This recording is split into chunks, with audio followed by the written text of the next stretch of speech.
Hello everybody, I am back to talk about the shifts of November from January so that we could really dive into it and start making the changes that we need to make in order for us to have the life that we truly want to live, so that we stop creating those same patterns and cycles and that we finally break them so that we're not repeating those same patterns and cycles.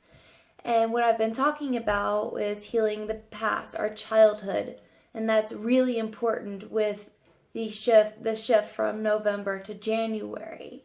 So specifically today, I want to talk about abandonment and what that means and what we did as children and how we felt and why that's even important. For some of you, you'd say, well, both of my parents were there. No one really left me. I was never abandoned. But this doesn't necessarily mean one of your parents left and they weren't there, or you really were abandoned, left on the side of the road. But rather the times that you really needed somebody, maybe your parents, maybe your babysitter, and nobody was there.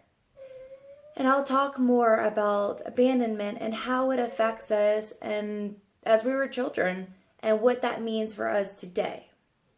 So, as we were children, one thing that we did, maybe on a subconscious level, we may have not been so conscious about it, is we would test our parents. We would test them to see if they were there for us and really, they were there for us at our worst. So when we were crying, when we were screaming, we tested them to their limits to see, do you love me so much that you would never leave me even in my worst times?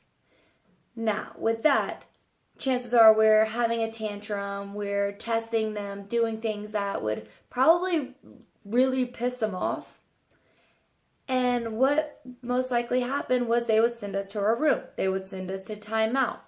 And we would, in a way, feel abandoned. And it's not the fault of our parents. That's what they learned. They learned to, if your child is being bad, send them to the room. Send them, somewhere where they would get punished, because that was the way we learned.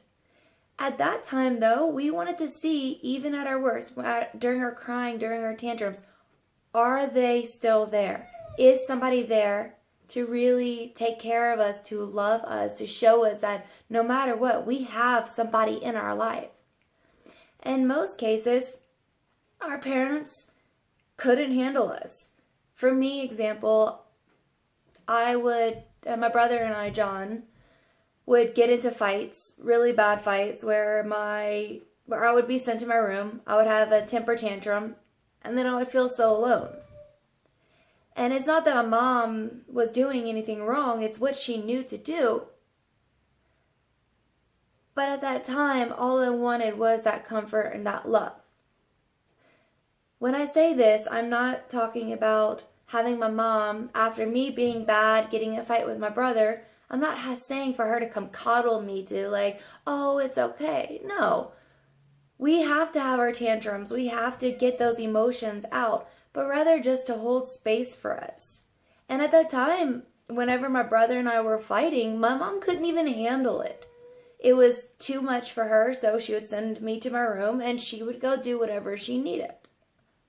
But to change these patterns and these cycles of, let's just say, abandonment, and how maybe, especially at a subconscious level, we may have felt abandoned at those times. And I'm using the word abandonment loosely. It's not what you think. It's not that horrible idea of somebody leaving and never coming back. It's maybe that somebody, like your parents, weren't there for you in the times that you really needed because they didn't know. It wasn't like they're doing things imperfect. That's just how they were raised. This is just an example. So while we're testing them, our parents, let's just say, and they're putting us somewhere and saying, I can't handle this, or they're stressed, or they're angry, and they walk away, that is when we do actually feel abandoned. Because on a subconscious level, we're testing them to see, hey, are you still there for me when I need you the most? When I am at my worst? And hold on one second.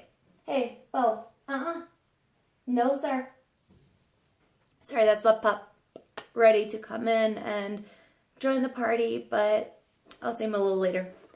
Okay, so back to where I was. So now, okay, why is this important whenever we were a child? Why is that important for now? What we tend to do is, just like on a subconscious level, we're testing our parents. We're seeing if they're going to still be there for us, hold space for us while we're at our worst. We tend to do it in our relationships. Whether it's self-sabotage, whether it's crying and just saying, okay, is my significant other going to even coddle me, going to comfort me? Because a lot of times we didn't have that as children. And again, I'm not talking about parents coming up and like holding you and all of that when you did something, that wasn't necessarily good, but rather how we want to change this is when, say us as parents, and I'll go back to testing significant others, but say as parents, when we have children, when our child does something wrong and they are testing us and want us there, it's not to hold them and let them out of their punishment or like time out or something like that. I don't like to use the word punishment, but say time out or, taking something away from them, like, no, you can't have that because you did this. And you can have this as a reward for being good. With that, say it's time for us to make that change to just be there for our child or our children. Let them know specifically that we are there, but don't coddle them, or don't. Basically, it's just letting them know that you are there, whether it's verbally, whether it's sitting there while they have a tantrum on the floor, not interfering, but rather just being there. So that's how we want to change and make the difference of how we were raised versus how we can show and stop this idea or this feeling of, and I said loosely, the term abandonment. So, coming back to testing our significant others. Again, what we do is we want to see if they will stay. So we test them. We may self-sabotage. We may cry and see if they come. We want to be rescued. Because as a child, we weren't. We were sent to our rooms. We were sent to a corner.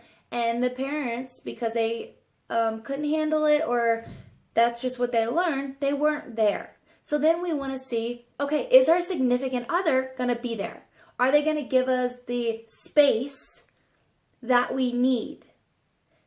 But hold that space for us and letting us know that we're there. I mean, they are there for us. So we test them that way. And then on another level, we push them away. Why would we push them away? If we were a child and we didn't get somebody there that's going to give us the love, or not the love, holding the space and saying, hey, no matter what, I'm still there for you. If we didn't get that as a child, we don't know how to take it today. We don't know how to accept that today. So if we have a significant other that is there for us, we push them away. We push them away in times that we need because we didn't have that in the past. And this is why it's important. So, what to do about this is having the realization, number one, is the feelings that we had as children, even though our parents, again, may not have known to do that because that's how they were taught, or they couldn't handle it, depending on who your parents was. My parents couldn't handle it. They couldn't handle it. They're going through so much of their own that they had to get away. So I was sent to my room, and I did have nobody. And my brother was sent outside to play. That's another story. But I didn't have anybody there to say, hey, I see you're going through this horrible time. I'm here for you. I'm holding space. So it's a realization of our past and how it affects us, and now how it affects us today, and then what we can do to change that cycle. And to change that cycle means asking yourself, number one, am I testing them? Am I seeing if they will stay? If they will come and hold space for me whenever I need it with our significant others? Number 2, asking yourself if you're pushing them away because that's all you've known. But it's really looking into yourself and seeing why you're acting the ways you're acting in your relationship. Instead of talking it out, which probably would come after a little bit, depending on how your relationship functions. Instead of talking it out and seeing where you both are, you would rather, go away and see if they come after you.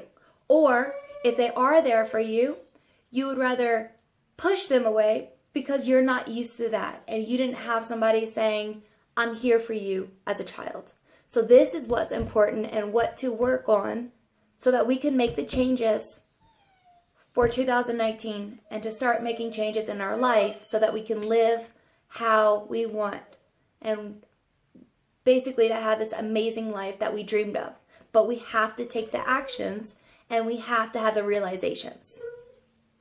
And this is everything for this video. Again, I'm still newer to videos. If you have any comments, anything that you want to say, any questions, anything that you want to talk about, let me know. And also give a thumbs up, share it if somebody you feel really needs that. And thank you for your time. Have a really good day.